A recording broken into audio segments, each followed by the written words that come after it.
Hi, this is Bala from Delta Director.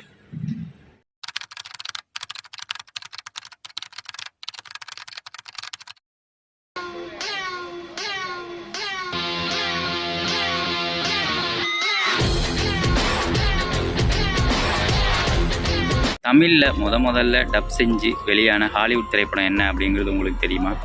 தமிழில் மட்டும் இல்லைங்க, கிட்டத்தட்ட நிறைய மொழிகளில் வந்து டப் செய்யப்பட்ட ஒரு திரைப்படம் தான் இந்த திரைப்படம்.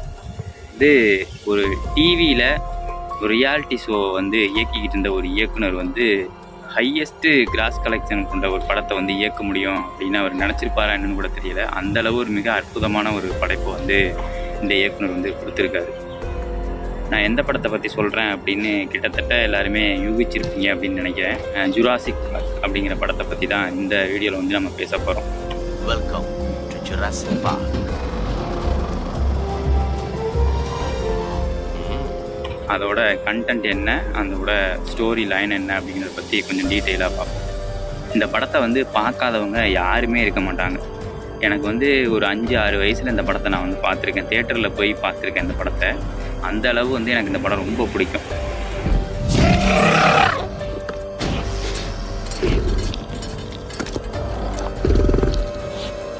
அதாவது 1990 வந்து மைக்கேல் கிரிட்டன் அப்படிங்கிறவர் வந்து ஒரு கதை எழுதுகிறாரு. ஜுராசிக் வேர்ல்ட் அப்படின்னு சொல்லி ஒரு கதை எழுதுகிறாரு. அது வந்து புத்தகங்களில் வெளியாகுது. அதை வந்து யூனிவர்சல் ஸ்டூடியோ வந்து வாங்கிக்கிறாங்க. இந்த கதை நல்லா இருக்கே, ஏதோ ஒரு வித்தியாசமாக இருக்கே அப்படின்னு சொல்லி இந்த கதையை வந்து வாங்கிக்கிறாங்க. அவங்க வந்து டேரக்டர் தேடுறாங்க. இதை வந்து ஒரு படமாக எடுத்தால் அப்படி இருக்கும் அப்படிங்கிற மாதிரி யோசித்து அவங்க ஒரு டேரக்டர் வந்து தேடுறாங்க.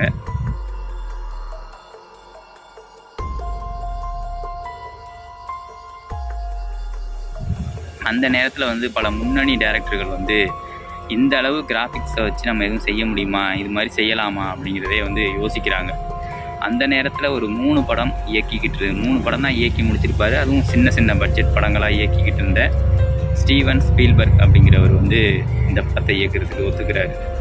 அவர் வந்து ஒரு தனியார் தொலைக்காட்சியில் வந்து பல நிகழ்ச்சிகளுக்கு வந்து டைரக்ஷன் செஞ்சுக்கிட்டு இருக்காரு. சின்ன நிகழ்ச்சிகள், ரியாலிட்டி ஷோ, சீரியல்ஸ், இந்த மாதிரி விஷயங்களை வந்து செஞ்சுக்கிட்டு இருக்கவர். அதுக்கப்புறம் ஒரு 3 படம் வந்து திரைப்படங்களை வந்து இயக்குறாரு. 4ஆவதாக அவருக்கு வந்து இந்த படம் வந்து கிடைக்கிது.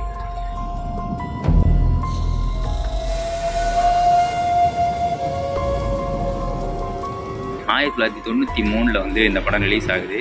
இந்த படத்தை பார்த்துட்டு கூட்டமாக வந்து மக்கள் தியேட்டர்களை நோக்கி போய் படம் பார்க்க ஆரம்பிக்கிறாங்க. புதுசாக என்னத்தையோ ஒன்று காமிச்சிருக்கானுங்களா அப்படிங்கிற அளவுக்கு இந்த படம் வந்து மிகப்பெரிய பிரபலமாகுது. அதுக்கப்புறம் உலகத்துக்கே இந்த படத்தை வந்து காமிக்கணும் அப்படின்னு ஆசைப்படுற யூனிவர்சல் ஸ்டூடியோ வந்து இந்த படத்தை எல்லா டிஸ்ட்ரிபியூட்டர்கள்லையும் வேர்ல்டு வைடாக வந்து டிஸ்ட்ரிபியூட் பண்ணுறாங்க.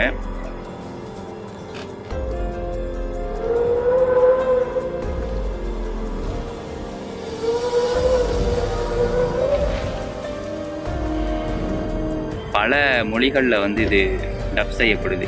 தமிழ் மொழியில் முதல்ல டப் செஞ்ச ஒரு ஹாலிவுட் திரைப்படம் என்ன அப்படின்னா அது வந்து இந்த ஜுராசிக் பார்க் அப்படிங்கிற திரைப்படம் தான். இங்கே வந்து ஃபஸ்ட்டு இந்த டப்பிங் குரல்களுக்கு வந்து நிறைய ஆட்களை வந்து தேடுறாங்க. இப்போ நம்ம நிறையா டப்பிங் ஆர்டிஸ்ட்லாம் பார்க்குறோம்ல, அதுக்கெல்லாம் வந்து அவங்களுக்கு படமே வந்து அதுதான். நம்ம ரவிசங்கர் அப்படின்னு ஒருத்தர் நிறைய டப்பிங்லாம் செஞ்சுருக்காரு. அவருக்கு வந்து ஃபஸ்ட்டு படம் வந்து ரோஜான்னு நினைக்கிறேன் 92, 2வது வந்து இந்த படம் வந்து பண்ணியிருக்காரு.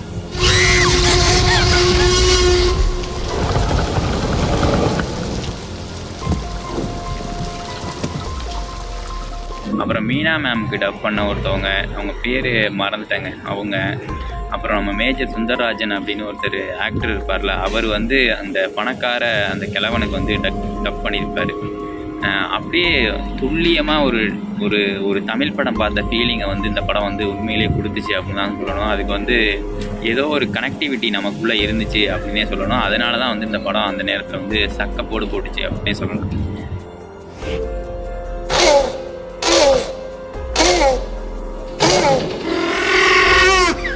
இந்த படத்தோட ஒன்லைன் என்ன அப்படின்னா, ஒரு பணக்காரன் அவன் வந்து ஒரு தீவில் வந்து ஒரு அம்யூஸ்மெண்ட் பார்க் வந்து கட்டணும் அப்படின்னு சொல்லி சொந்தமாகவே ஒரு தீவை விலைக்கு வாங்குகிறான்.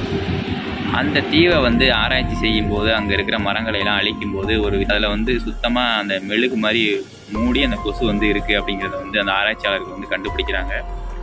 அந்த கொசுவை ஆராய்ச்சி பண்ணி பார்த்தா அதில் வந்து டைனோசரோட டிஎன்ஏ இருக்குது. இது வந்து இப்போ உள்ள கொசு கிடையாது. இது கிட்டத்தட்ட ஆராய்ச்சியாளர் இன்னொரு அதிசயம் கிடைச்சிருக்கு. இது வந்து இப்போ உள்ள கொசு கிடையாது. இது கிட்டத்தட்ட 3000 ஆண்டுகளுக்கு முன்னாடி வந்து இருந்த கொசு. அதில் வந்து அந்த மரத்தோட பிசுன்னு வலிஞ்சு அது அப்படியே இருக்குது, பாடமாகி போயிருக்கு அப்படிங்கிற மாதிரி கண்டுபிடிக்கிறாங்க. அந்த டிஎன்ஏக்களை வச்சு டைனோசர் வந்து உருவாக்கி இந்த தீவை வந்து ஒரு வேற மாதிரியான ஒரு தீவை, அம்யூஸ்மெண்ட் பார்க் மாதிரி இருக்கிற தீவை வந்து இது வந்து ஒரு உயிரியல், இது வரைக்கும் யாருமே பார்க்காத ஒரு தீவாக வந்து மாற்றணும், ஜுராசிக் பார்க்னு பேர் வைக்கணும் அப்படின்னு சொல்லி அதுக்கான முயற்சிகளை ஈடுபட்டு அதையும் செஞ்சு முடிக்கிறாரு. இந்த சுற்றுலா சாதாரணமானதாக இருக்காது. நீங்க கற்பனையில கூட நினைச்சு பார்க்க முடியாத பிரம்மாண்டமான காலத்தால் அழிஞ்சு போன பல அதிசயங்களை நீங்க பார்க்க போறீங்க. கடைசியில் இது மக்கள் பாதுகாக்கிறதுக்காக பார்க்கறதுக்காக வந்து அனுமதிக்கப்பட்டுச்சா என்ன அப்படிங்கிறது தான் படத்தோட மீதி கதை. இந்த படத்தோட ஸ்டார்டிங் சீனில் வந்து ஒரு டைனோசர், அதுக்கு பேர் வந்து இன்னும் வெலாசிராப்டரோ என்னமோ சொல்லுவாங்க, அதை வந்து ஒரு இடத்துலேருந்து இன்னொரு இடத்துக்கு வந்து டிரான்சிட் பண்ணிக்கிட்டு இருப்பாங்க. அந்த நேரத்தில் வந்து அது அந்த கேட்டை உடச்சிக்கிட்டு வந்து ஒரு ஊழியரை வந்து சாப்பிட்றோம். அவர் இறந்து போயிடுவார்.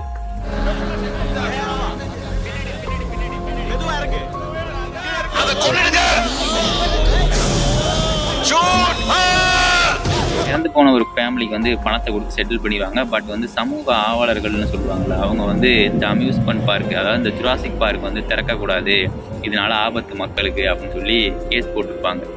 ஸோ இந்த கேஸை வந்து அவர் முறியடிக்கணும் அப்படின்னா அந்த டைனோசர்ஸை பற்றி ஆராய்ச்சி பண்ணுற சில பேர்களை வந்து இது வந்து பாதுகாப்பாக தான் இருக்குது, ஒன்றும் பிரச்சனை இல்லை, மக்கள் பார்க்குறதுக்கு வந்து அனுமதிக்கலாம், மக்கள் வந்து இதில் வந்து பாதுகாக்க தான் படுவாங்க, மக்களுக்கு எந்த பிரச்சனையும் இருக்காது அப்படின்னு சொல்லி அவங்க ஒரு லெட்டர் கொடுத்தாங்க அப்படின்னா இந்த பார்க்கை வந்து ஓப்பன் செய்யலாம் அப்படிங்கிற மாதிரி கோர்ட் வந்து சொல்லிடும்.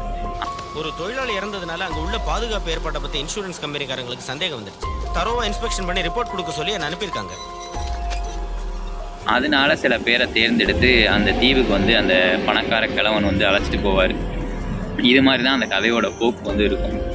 இந்த மாதிரி போய்கிட்டு இருக்கையில் அங்கே வந்து அந்த ஒவ்வொரு விலங்குகளையும், அந்த டைனோசர்ஸில் ஒவ்வொரு வெரைட்டியாக இருக்கும்ல, அது எல்லாத்தையுமே தயாரித்து வச்சுருப்பாங்க.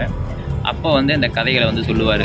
டைனோசரோட ரத்தத்தை உறிஞ்சிற கொசு ஒன்று குடிச்ச ரத்தம் ஜீரணமாகாத நிலையில ஒரு மரத்துல போய் உட்கார்ந்துச்சு.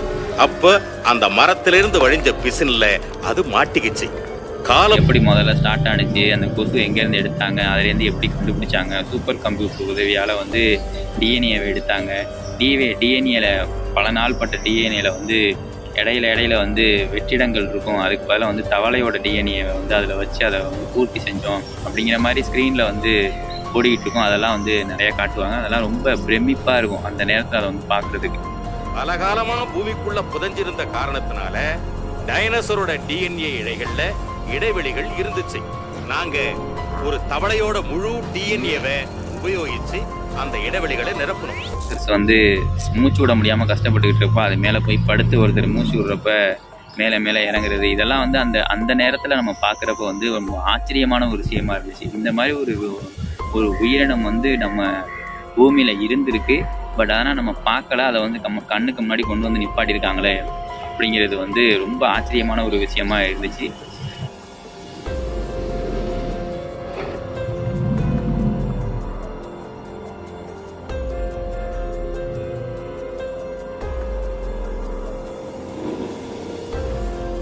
எல்லா மக்களாலையுமே வேர்ல்டு வைடாக வந்து எல்லா மக்களாலையுமே அதிகமாக பேசப்பட்ட திரைப்படம் வந்து இந்த படம் அப்படின்னு வந்து சொல்லலாம். அந்த அளவுக்கு வந்து அந்த படம் வந்து கலெக்ட் பண்ணியிருக்கு அப்படின்னே சொல்லலாம். அந்த 1993 காலகட்டத்தில் இந்த மாதிரி ஒரு கலெக்ஷனை வந்து எந்த ஒரு ஹாலிவுட் திரைப்படமே இதுவரை கொடுத்ததே இல்லை. அந்த அளவுக்கு ஒரு பயங்கரமான கலெக்ஷனை வந்து இந்த படம் கொடுத்துச்சு. அப்படிங்கிற அளவுக்கு ஸ்டீவன் ஸ்பீல்பர்க்கு வந்து ஒரு பேரை வாங்கி கொடுத்த படம் வந்து இந்த ஜுராசிக்.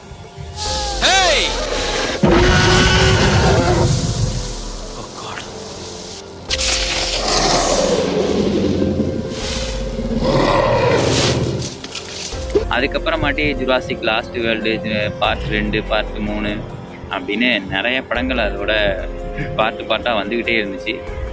பட் இந்த படம் வந்து ரொம்ப ஸ்பெஷல். முதல்ல ஒருத்தர் எதையாவது ஒன்று செய்கிறாரு அப்படின்னா அது வந்து ரொம்ப ஸ்பெஷலாக இருக்குல்ல, அந்த மாதிரி இந்த படம் வந்து ரொம்ப ரொம்ப ஸ்பெஷலான படம். அதில் வந்து ஒரு டாக்டர் ஒருத்தர் வருவார், கண்ணாடியெல்லாம் போட்டுக்கிட்டு.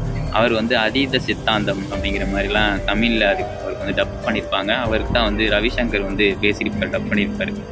அவர் வந்து சில விஷயங்களை வந்து சொல்லுவார். அவர் வந்து அது நமக்கு ரொம்ப கனெக்டிவிட்டியாக இருக்கும்.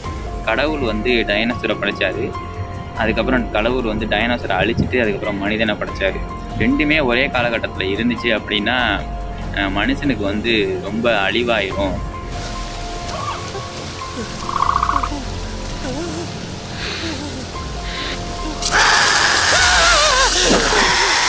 வந்து மறுபடியும் உருவாக்குறது வந்து மனுஷன்தான். ஸோ அது அந்த அழிவுக்கு வந்து நம்ம காரணமாயிடக்கூடாது அப்படிங்கிறதுக்காக தான் கடவுள் வந்து இந்த டைனோசரத்தை அழிச்சிட்டு மக்களை வந்து படைச்சிருக்காரு அப்படிங்கிற மாதிரி சில விஷயங்கள்லாம் சொல்லுவார். அதெல்லாம் வந்து நம்ம தமிழ் மக்களுக்கு வந்து ரொம்ப கனெக்டிவிட்டியாக இருந்துச்சு. அழிஞ்சு போன உயிரினல்ல டைனோசர்ஸ், அதுக்கு உயிர் கொடுத்த இயற்கையே இனி அது இருந்த ஆபத்துன்னு அதை அழிச்சிடுச்சு. அந்த படங்களை வந்து நம்ம இப்போ இருக்கிற படங்கள் ஏதாவது ஒரு ஹாலிவுட் படம் வந்து டப் பண்ணி வந்துச்சு அப்படின்னா இந்த 90s 80s கிட்ஸ் போய் ஸ்பெஷலாக யாருமே பார்க்குறதுக்கு வாய்ப்பு இல்லை. பட் அந்த நேரத்தில் அந்த படம் வந்து ரொம்ப கனெக்டிவிட்டியாக இருந்துச்சு. அந்த சுந்தரராஜன் சாரோட குரலாக இருக்கட்டும், இந்த ரவிசங்கர் அவரோட குரலாக இருக்கட்டும், ரொம்ப என்னமோ ஒரு நெருக்கத்தை வந்து கொண்டு போணுச்சு தமிழ் மக்களுக்கு இடையே. ஏன் அப்படின்னா அவர் வந்து ஏற்கனவே வந்து சுந்தரராஜன் அவர்கள்லாம் வந்து பல படங்களில் வந்து நம்ம பார்த்துருக்கோம், பேசுகிறத வந்து கேட்டிருக்காங்க. அந்த குரலில் வந்து ஒரு வெள்ளைக்காரக்கெல்லாம் வந்து பேசுகிறாரு அப்படிங்கும்போது மக்கள் ரொம்ப ஆர்வமாக அதை போய் பார்த்தாங்க. அந்த அளவுக்கு வந்து அந்த படம் வந்து ஒரு நெருக்கத்தை உண்டு பண்ணி 2-3 தடவை போய் பார்க்குற அளவுக்கு வந்து அந்த படம் வந்து ரொம்ப ஒரு இம்பாக்டை கொடுத்துச்சு. உடனே தொட்டு கொஞ்சறவங்களை இதுங்க மறக்கவே மறக்காது, அவங்க மேல பாசம் காட்டும். அந்த பாசத்துக்காகத்தான் ஒவ்வொரு உயிர் பிறக்கும் போது அதுங்க பக்கத்திலேயே இருக்கணும்னு நான் நினைக்கிறேன். ஃபஸ்ட்டு என்னமோ ஜுராசிக் பார்க்கு டைனாசருங்கிறாங்க அப்படின்னு சொல்லி போய் பார்த்த அப்பாக்கள்லாம் வந்து மறுபடியும் வீட்டுக்கு வந்து பிள்ளைங்கள ஃபேமிலியெல்லாம் அழைச்சிட்டு போய் ஃபேமிலியோட ஒரு தடவை போய் பார்க்குறது அப்படிங்கிற மாதிரி அந்த படம் வந்து பலதரப்பு மக்கள்கிட்டையுமே வந்து கொண்டாடப்பட்டுச்சு அப்படின்னே வந்து சொல்லலாம். இன்னும் சொல்ல போனால் ஸ்கூலில் எல்லாம் வந்து 5 ரூபாய் டிக்கெட்டு அப்படின்னு சொல்லிலாம் அழைச்சிட்டு போய் அந்த படத்துக்கு அழைச்சிட்டு போய் காமிச்ச காலம்லாம் இருந்துச்சு அப்படின்னே வந்து சொல்ல முடியும்.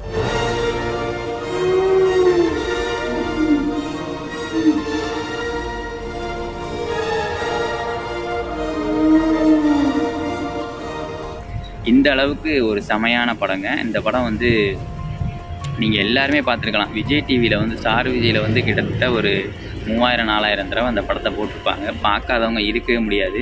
சரி, இந்த படத்தை பற்றி பேசுவோம் அப்படின்னு சொல்லி விக்கிபீடியாவில் சர்ச் பண்ணுறப்ப சில விஷயங்கள் வந்துச்சு. சரி, இதையும் சேர்த்து சொல்லலாம் அப்படின்ட்டு தான் அந்த வீடியோ வந்து மேக் பண்ணியிருக்கேன்.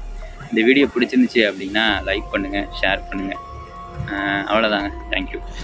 இந்த பார்க்க நடத்த அனுமதிக்க கூடாதுன்னு நான் சொல்ல போகிறேன். நான் கூட தான்